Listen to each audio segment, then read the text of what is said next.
What is going on, guys? Welcome back. Commentary for you. Want to thank my sponsor, Steel Supplements. Link and discount code down in the description. Also, mention a lot my Glance LED. You want a great way to stay up to date with what's going on, not just sports, but news, weather, stocks.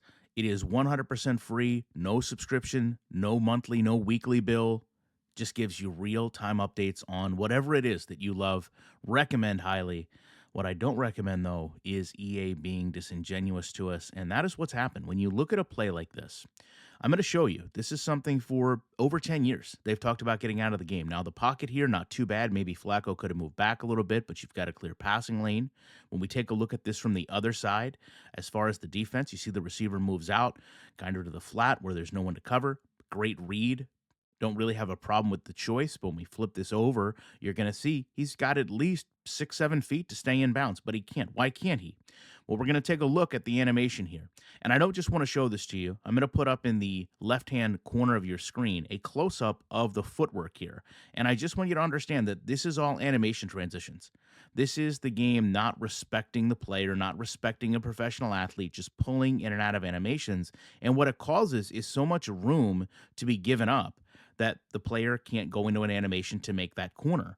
And it's just embarrassing to see a football game play this way. I mean, he has all the room in the world to turn this corner. But because we're in these elongated strides because of these animations, we can't quite get it done. And when you look at it at speed, it just looks clunky. It does not look smooth. And this is something, again, they've told us for years, realistic gameplay.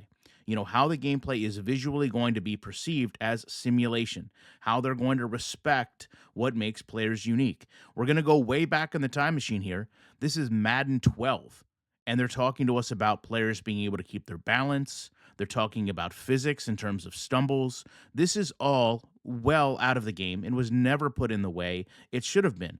Moving forward, we take a look at something like this, and you've got the PGA Tour there for some reason. But again, Madden NFL 19. So when we move to next gen consoles, they talk about player control, immersive NFL experience. They're talking about locomotion, real player movement. And I just want to stress to you, it's both sides of the ball. I don't want to win because a player can't move upfield, but I also don't want to win when my receiver is doing things like this when I have the ball. You know, we want competitive balance in our game. I don't want a player going out of bounds because he can't turn a corner, but I also don't want my player being able to turn a corner while three defensive players converge down. And because only one tackle animation starts, he breaks out of the tackle and runs up the field while the three Browns just kind of sit there collectively on the ground and try to wonder what happened. You know, this is not how you want to win or lose games. This is not replicating anything other than the animations they built into this game. Love to know your thoughts on it. Appreciate you watching it. Be back in the week with more commentary.